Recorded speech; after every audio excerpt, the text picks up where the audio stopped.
it seems like they're taking away hunters' education and limiting things that we can do or that the kids have access to do when it comes to hunting and things like that. So, I mean, you know, I grew up hunting. I want to teach my kids how to hunt. They go with me.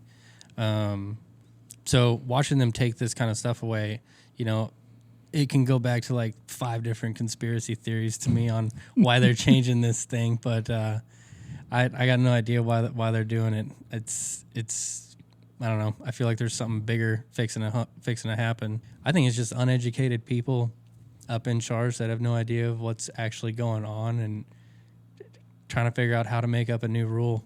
Welcome to Gun Owners of America's State of the Second podcast. I'm your host, Kailey. And I'm John, and today we're talking with Ryan from Rix Optics. Ryan, how are you today? What's going on, guys? I'm doing good. It's going good. Thanks for coming on. Yeah, I appreciate it. Yeah, it's a beautiful day here in Wichita. So can you tell us a little bit about your company and what you all do? Yeah, so Rix is a brand underneath Visor, and Visor was one of the U.S. distributors for infrared. So we had a lot of thermal handheld binoculars, some night vision, but we're kind of putting that aside and focusing on our new brand, Rix. So we've launched our thermal binos about 2 years ago. That was our first product. And now we just introduced our new digital daytime night vision and our 2 thermal scopes, the Leap series, the L3 and L6. They are the world's first and only continuous zoom magnification thermal. Now, for those optics, what is your main clientele, and what's the benefit of having a thermal versus having a traditional scope? It's for the guys that want to go out, shoot things at night. So predators, hogs, coyotes, bobcats, raccoons, things like that. Do some predator control, wildlife management type stuff. You know what I mean? That's awesome. So obviously you're very big and involved in the hunting world and with hunting culture. We've seen a lot of attacks recently on hunters from the Biden administration. How is that affecting you all? You know, well, I hunt with my kid, so I mean, it's with them taking away. It seems like they're taking away hunters' education and limiting things that we can do, or that the kids have access to do when it comes to hunting and things like that. So I mean, you know, I grew up hunting. I want to teach my kids how to hunt. They go with me.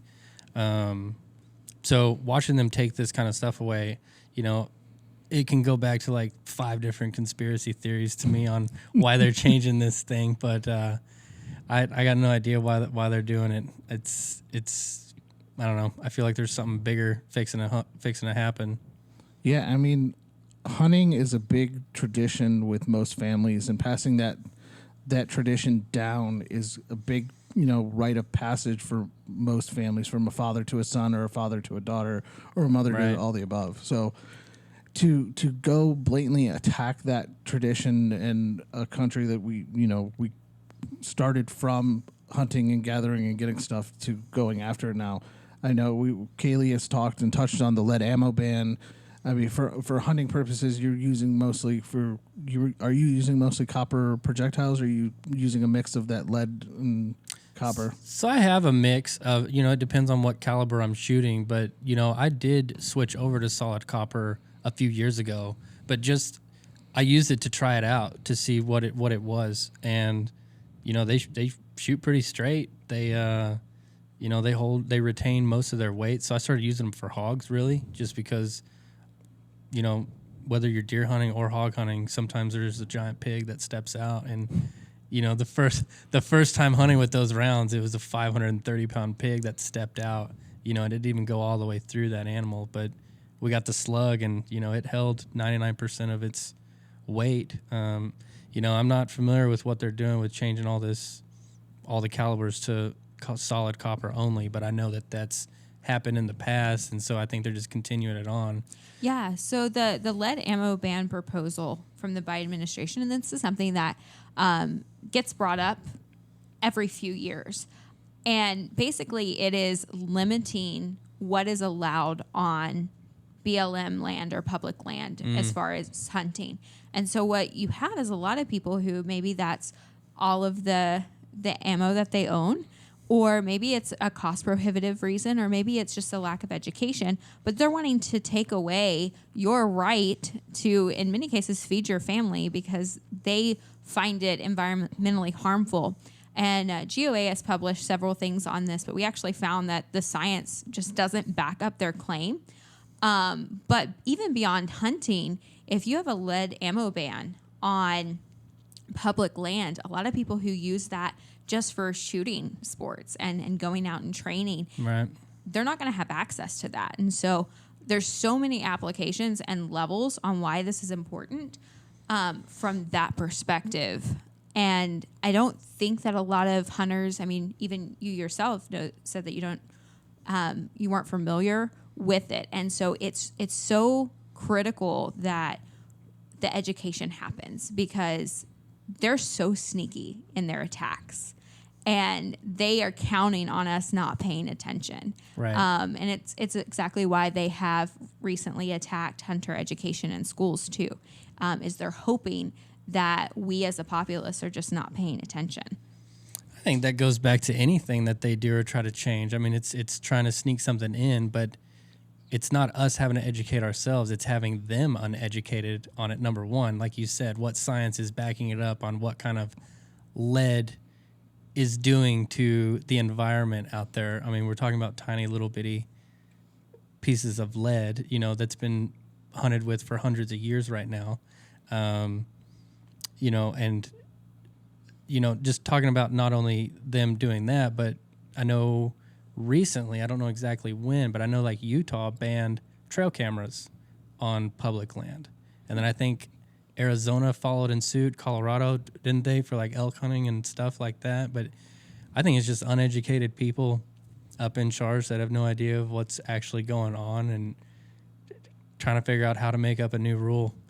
Yeah, I mean, going after trail cams it was ridiculous because they did pass it, I believe, in Arizona, and I know a lot of my hunter buddies were up in arms about it because a trail cam all essentially do is it's showing you what game is in the area. Yeah. So you can pick out what game you want to hunt ethically, and that's a big part of having, a thermal scope. It's an ethical way to hunt at night.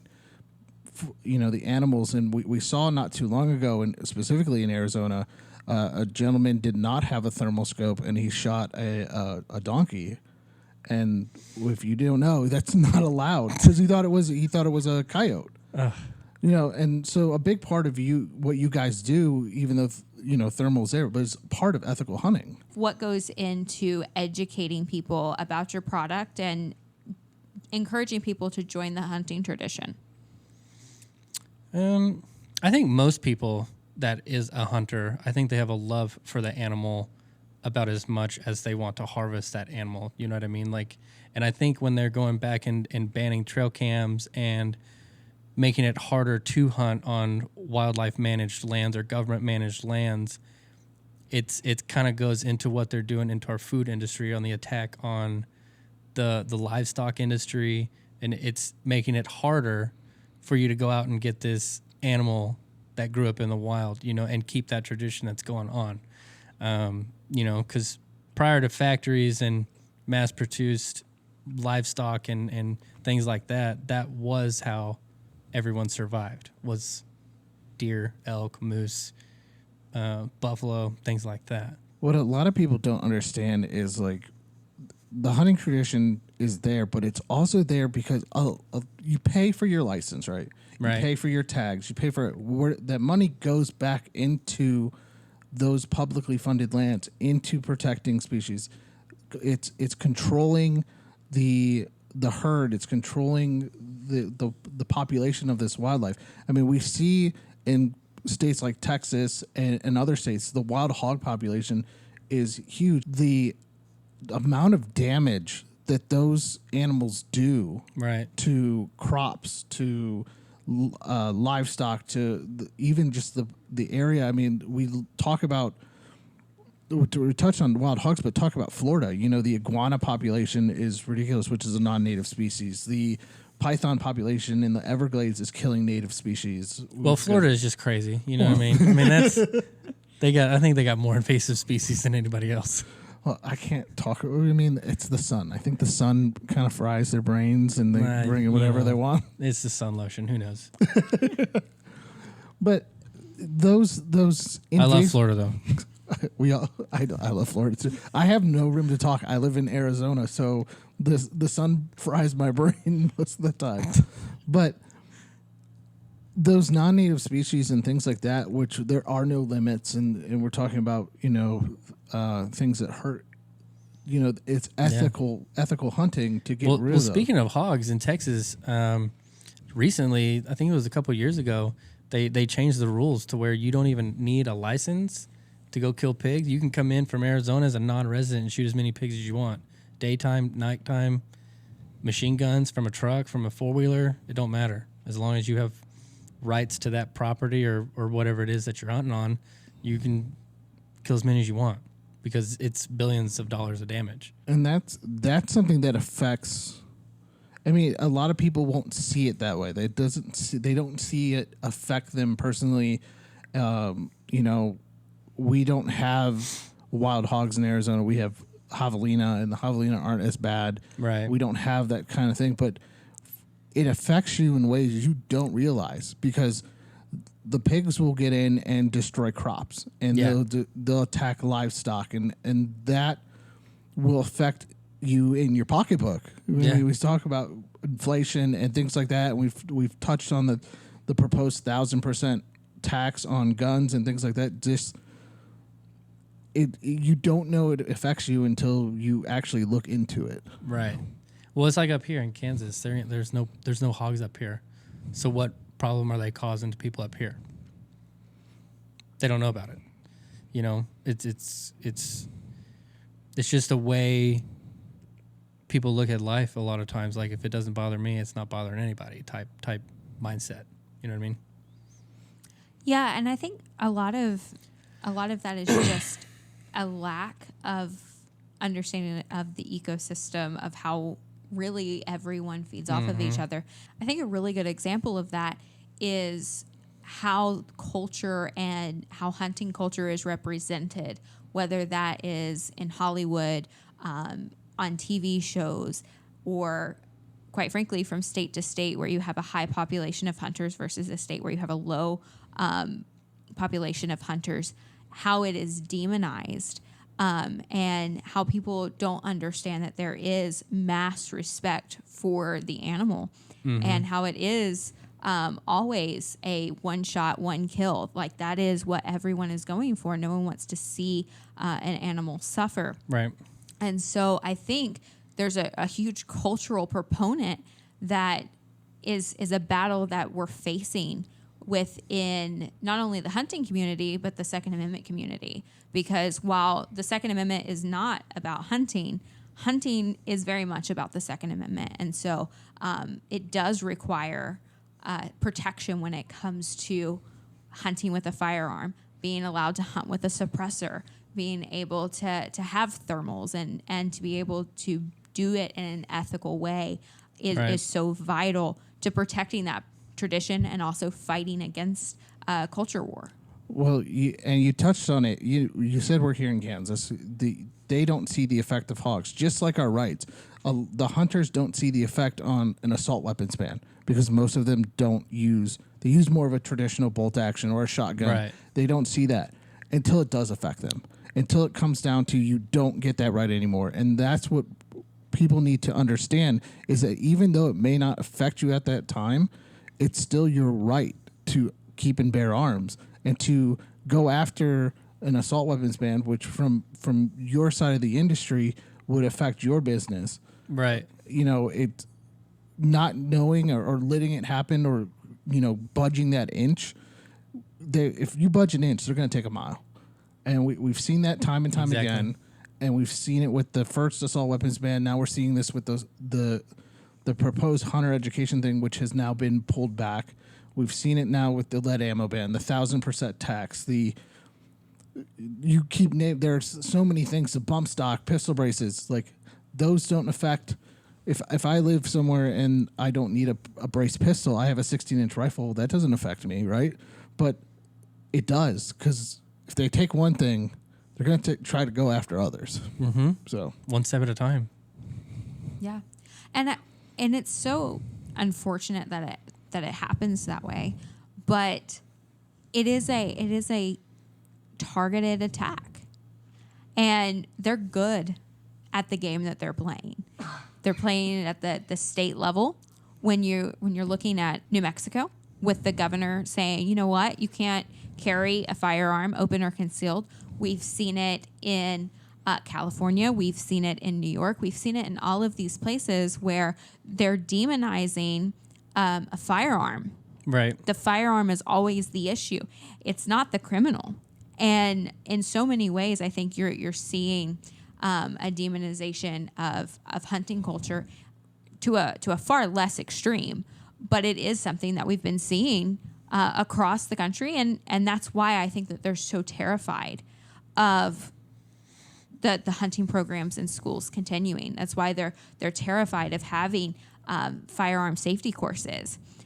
It's because it's an on-ramp to understanding the Second Amendment. It's an on-ramp to understanding that this is a right that is constitutionally protected and not government granted. And it is an on-ramp for, okay, well, I really enjoyed hunting. Well, now I would like to go and practice. And so now I'm target shooting. And then, you know what? I think I'd like a pistol. And so you get a pistol. And then before you know it, you have a collection of firearms that you should be allowed to have. And right. So it's the fact that they're going after hunting, I think, is more indicative of the fact that they understand that this is an on-ramp to people understanding their Second Amendment rights and utilizing those rights. I'll get off my soapbox now. yeah, well now we deep dived into that a little bit. Let's talk a little bit about your new product.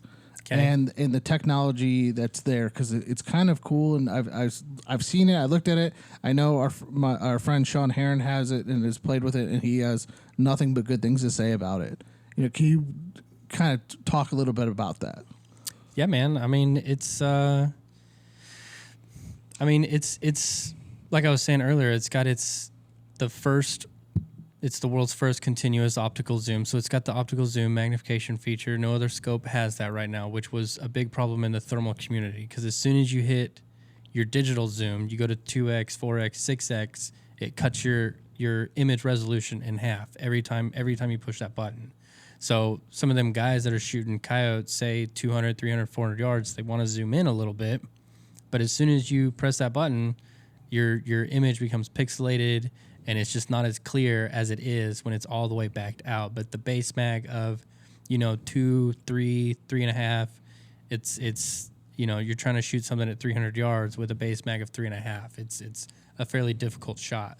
So with this one, it works on similar to what a first focal plane would do. So the whole image, the reticle, everything gets enlarged as one. So everything moves at on a scale of 1, and it can put your image, it keeps that same resolution. So whether you're using the 384 or the 640, you can bring it up from 2.8 base mag to an 8.4 and still keep that 640 clarity, and it's kind of hard to explain because it sounds like we're just putting a magnifier on like a TV screen and it's going to get blurry and you'll see all the pixels, but really, it's something that you got to see because it doesn't lose. You don't lose hardly any image clarity when you're doing like that. And it's got all your other basic features that most high-end thermals have. So it's got the picture-in-picture. You got 8 different reticles, 6 different colors. You got your 4 different color palettes, so like your black hot, white hot, red hot, and your rainbow color. They run off 18650 batteries, so you can charge it up, have 2 or 3 in your pocket. It starts to get dead, you just open the latch, throw one in, and that's your battery change. So it's super easy, super quick. You got 3 knobs, so basically the turrets, because it's a traditional looking rifle scope. You got the 3 turrets, left, right, and top, that all have their own little function that they do, but you're not fumbling with 5 different buttons in the middle of the night. Or if you got gloves on, big thick gloves, you're up north, Pennsylvania, Michigan, whatever, coyote hunting, it gets cold. So wearing big gloves, now you don't have to cut the fingertip off or take your gloves off, when it's 20 degrees outside, 10 degrees or whatever. They might even think that's warm, but I'm from Texas, so 20's cold. No, that is cold. But yeah, it's got the picture-in-picture recoil-activated video, so it'll start recording 10 seconds before the shot once it feels that recoil. It's not going to shut off after a second shot either. It's going to stay on until you turn it off. They're IP67 waterproof, dustproof rating. So they're pretty durable. You've felt one, right, Yeah. John? So it's pretty sturdy. It's a really well built optic. It's got that nice throw lever for your optical zoom. One click to turn your recorder on. I'm trying to think if I left anything else out. What's the distance you can see it with it? Because I think Sean said something ridiculous. So the detection range, and that's gonna, pending weather. You in Arizona is probably gonna see a lot farther than, somebody in a humid day in Georgia. But the 640 is 2,600 yards, and then the 384 is 1,800. That sounds like a lot for a thermal. Is that like the best in the industry? Is it top? It's not. It's not the best, but it's up there. It's definitely a contender to be a top performer. That's for sure. So walk us through some of the myths that you hear from someone on just thermals in general, because Reddit's a crazy place and the internet's a crazy place, and a lot of people make a lot of fancy dancy claims. So kind of walk us through some of those myths and how those play in. A biggest myth, like when it comes to people hunting with thermals? Just in general. I would say your biggest myth is if you buy a thermal, you're going to see a bunch of animals at night and you're going to be able to kill something really easy. Because once you get one, you think you're going to be able to go out into a field and there's going to be 10 animals out there and 5 of them are coyotes, 5 of them are pigs, and you're going to have to take your pick on which one you're going to shoot. But once you get out there, you'll find out that thermal hunting is still hunting. It's not just shooting. You got to go out and find them. They're not always going to be there. That's probably one of the biggest ones that I can think of. Thermal has come a long way over the last 10 years? Yeah. Say, has the popularity increased too? Is that why technology has, or has technology advanced and then we're just taking it and putting it in? Popularity has increased a lot. There was some states that didn't have. You weren't allowed to use thermals. Now you are. Some states had a season to where it was only November through March or January through March, and now some of them are year-round or multiple times throughout the year. So the thermal world is changing a lot. Like it's a new thing. It's the new I don't know what you would call it. I wouldn't say it's a fad because it's something that's going to be here for a while. It's just a new hot thing that people are getting into, because you're allowed to hunt predators and hogs and things like that in most places year round. Like Texas, I know you can hunt them whenever you want, really. So when it's out of deer season, which is, October through January or February. But if I still want to hunt, March through August or September or whatever, I'm going on a dove hunt in September, but then I want to bring my thermal to do some nighttime hunting for some pigs right before it comes deer season. Like Steven wanted to get rid of those pigs before deer season, so we had the opportunity to be able to do that. Where are you seeing your customer base come from? Is it hunting? Is it more tactical? Is there different applications that can be used with thermal as well?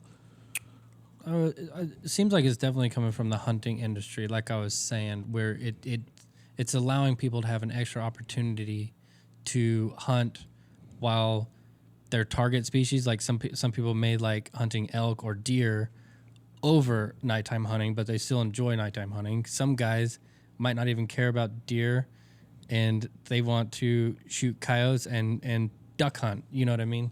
So it's giving them another opportunity to be able to do something, but it's also allowing them to help farmers, protect their property.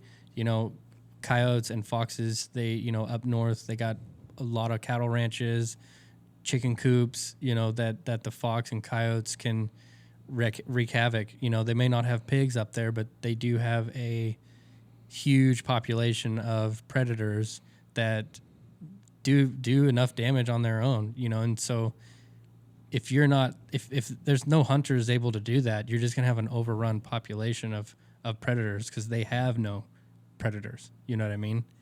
And it's for them up there, predators are like hogs down in Texas. I don't think they're ever going to go away. It's funny because I grew up in Ohio, and a coyote in Ohio is big. Right. They're kind of bigger because they're food source.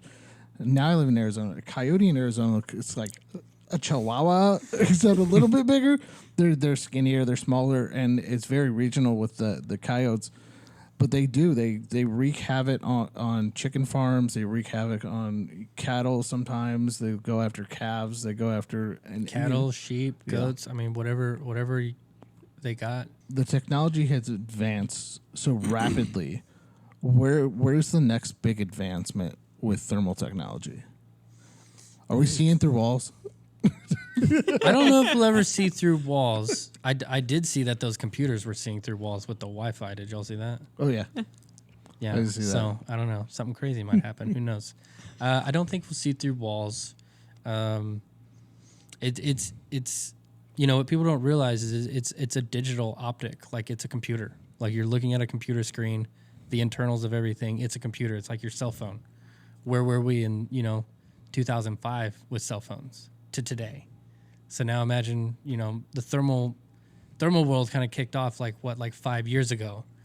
Now where are we going to be in the next 10? You know what I mean? Like it's if you're not making something new, if you're staying the same and not growing, you're sinking.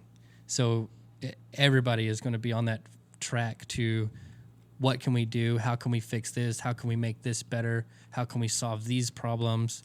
And I think it's going to get crazy, honestly, to where it's going to be like looking out and you're looking through your thermal. It's like you're looking at daytime, and it's going to be crazy. The picture clarity. I feel like the optical zoom and optical zoom magnification are fixing to take over, because that was like the biggest and main problem to solve in the thermal world. And, there's a few other optics out there that do have that type of, an optical zoom magnification. But I think that type, better resolution, better sensors, and it's just going to be insane to see what it's going to do. I mean, it's already been insane over the past 5-10 years of what we can do. And that's what we'd like to see in the 2A community. The big thing we've seen over the last year, we have 9 million new gun owners. That's a large, one of the largest increases in gun ownership in decades. And to be able to share that passion for hunting and pass it on to your buddies and pass it on, that's what the Second Amendment community is all about, is going out, taking somebody to have a new experience, a new fun experience, and try something that they would have never tried before. Right. And to be able to get into it at a price point like you guys have is just bringing more people into that side of the community, so that way we have more people on our side to fight for our rights. Right. Well, I mean, like you were talking about the educating younger guys, younger kids. My son, I'm going to give him one of our T20s. It's the digital daytime night vision scope, so it can run in the daytime.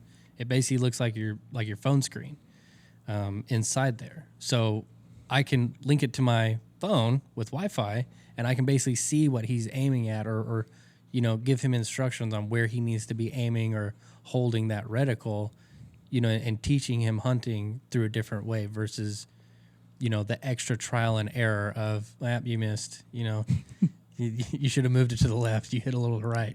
I can already coach him while he's looking through the optic itself, and aiming his rifle.